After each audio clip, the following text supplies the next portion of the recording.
I'm Alex Vance. My father worked with you back in Black Mesa. I'm sure you don't remember me, though. Man, a few words, aren't you? Stanley spoke the code. Night Shark 115. He spoke it into the receiver, right there on the wall. I'm sorry, is there a problem? You didn't mishear me, did you? Please speak the code into the receiver. Otherwise, we can't get on with the story. This is a crucial step. Do you understand what I'm saying at all? Does any of this make any sense? Just tell me, just say yes.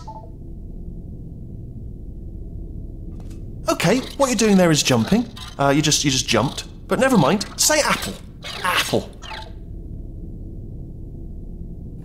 Has this ever happened to you? Don't panic. This is not something to be worried about. Picture this. A driving force of a story that never speaks. This kooky idea has placed itself squarely in the center of the American pastime of video gaming. In other news, the collapse of Wall Street has crippled the economy, leading to one of the worst recessions in I just really want to go over the idea of a silent protagonist. Games that do it right. Games that do it wrong. Games that got better with one.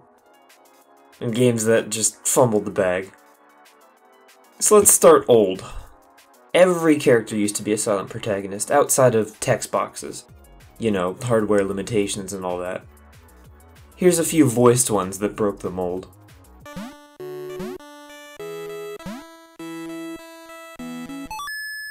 Got it!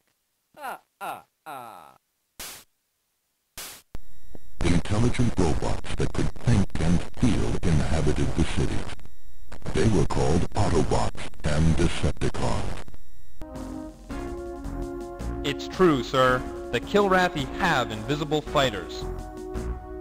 Enough! The court already demoted you to captain.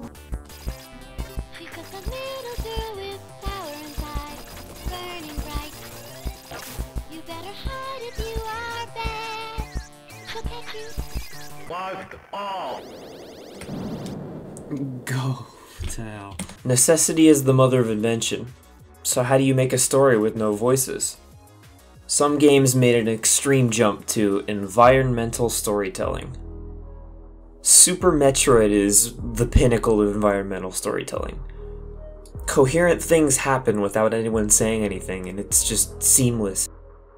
I mean, it's easy to make the claim that, yeah, obviously they couldn't put, like, voice acting or text box, because the game's already full of great content on the file side. Yeah, okay, but they kept doing that going forward.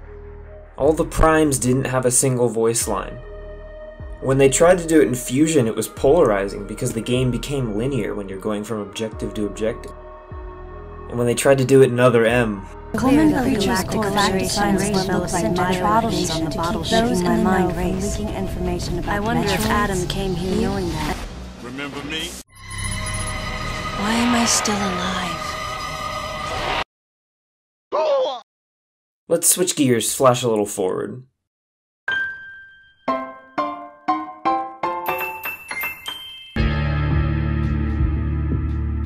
Valve's big flagship games offer some of the most acclaimed silent protagonists. Gordon Crowbar Freeman. Shell, what's Shell's last name? It helps as a self-insert and makes it feel like your decisions are actually your decisions. When a game has a grounded character as a protagonist, sometimes you might not see eye to eye with the decisions they make. That's an effect of the movie-like structure developers tend to go for with good characters like this. However, the open-endedness and ambiguity allow for me to not only grow with the character, but as the character. Gordon might be excited to see Dog again, but he doesn't need to tell me. I am also excited because I am him. I don't need Shell to say, this cake might be a lie, because I was there to read the insane scrawlings. And that's not to say you can't get this effect with a voice protagonist. Just with a silent one, I find it impressive and effective. And as my favorite Slenderman cosplayer once said, Can video games stop having this dumbass shit where they're like, oh, maybe if one day we work really, really hard, then maybe we can aspire to lick the boots of movies, the superior medium. We just need to become movies. Oh, goodness. Oh, we'll never be... Games have gameplay. It's what makes them games. Like, Duh, I don't even know why I fucking wrote that. But adding context is what starts requiring adding things like plot lines, characters, settings, protagonist, antagonist, arcs, climax, resolve, doom.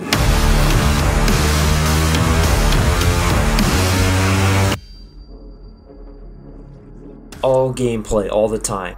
It's fun, it's primal, it's tactful, it's relieving. And then you add context to the actions. We exploited Hell and its resources because it was in mankind's best interest to do so. What you now see in this facility is the cost of progress. But none of that matters now.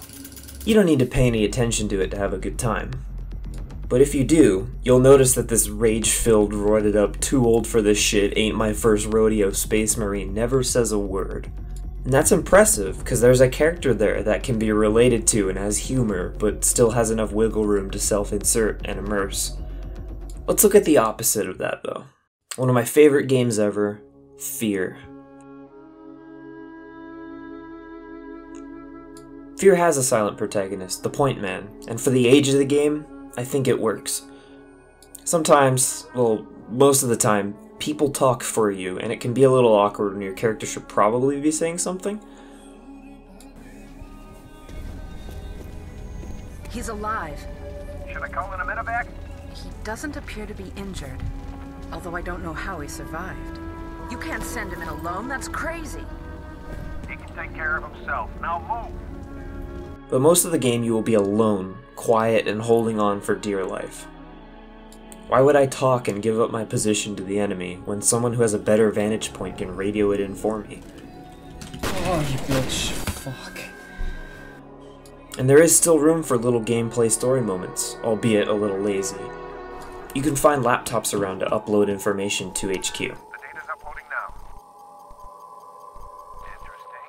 I found a wastewater analysis summary addressed to an Armicam review committee. It's completely optional, just like looking at the phone's answering machines.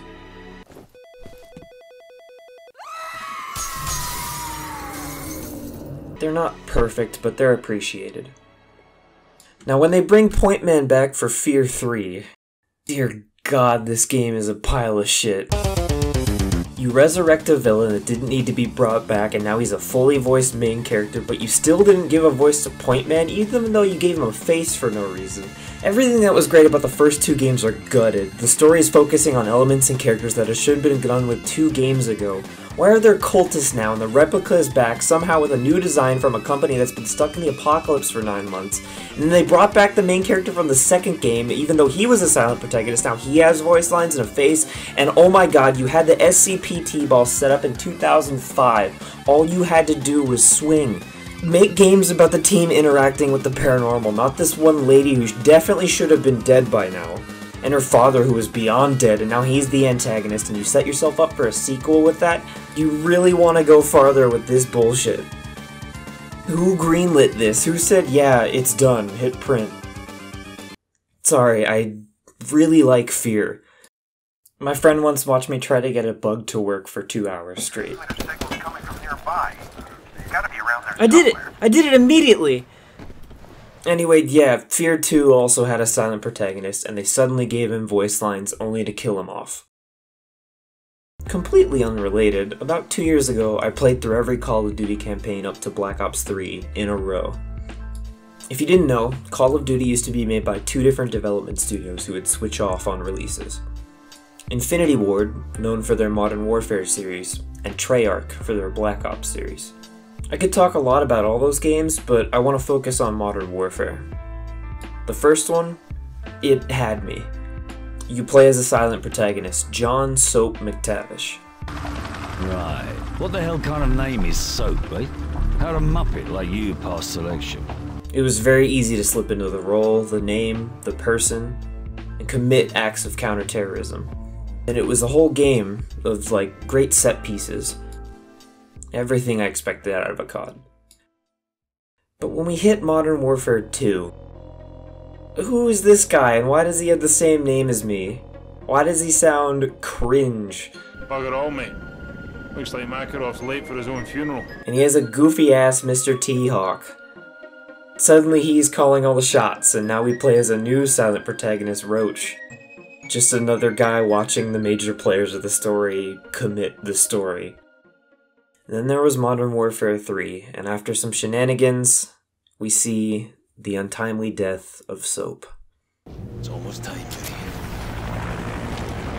Meeting will be on the second floor.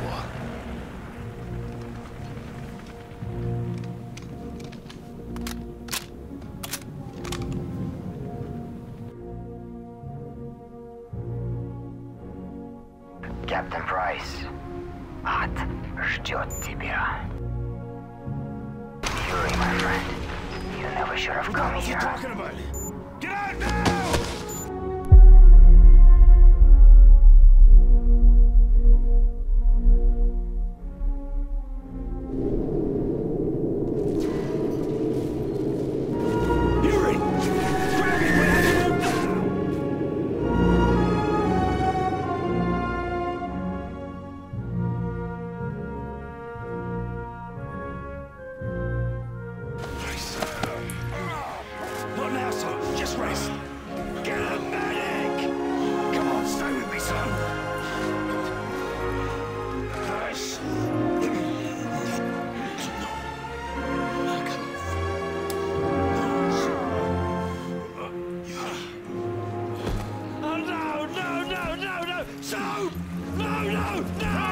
So, you have to go now! Get off me!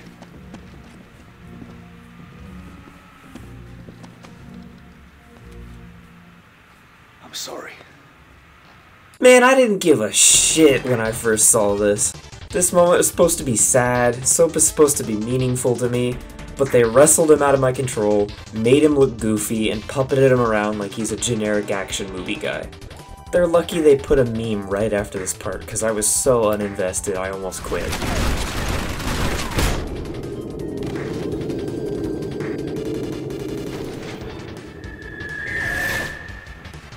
So trusted you. Other than that, literally any other character without dialogue can be considered a silent protagonist. Mario, Hollow Knight, Corvo, Hotline Miami, every JRPG character, John Dark Souls. Maybe let's not get into is talking in the text box dialogue territory, because all those samey news top 10 pages need to take characters like Link off their list. Oh yeah, and I want to give a shout out to my favorite silent protagonist of all. You! Provided you didn't say anything throughout the video. Thank you for your time, enjoy the rest of your day. Hey, sorry this took so long, something came up. These videos are difficult for me to make, but I do enjoy making them.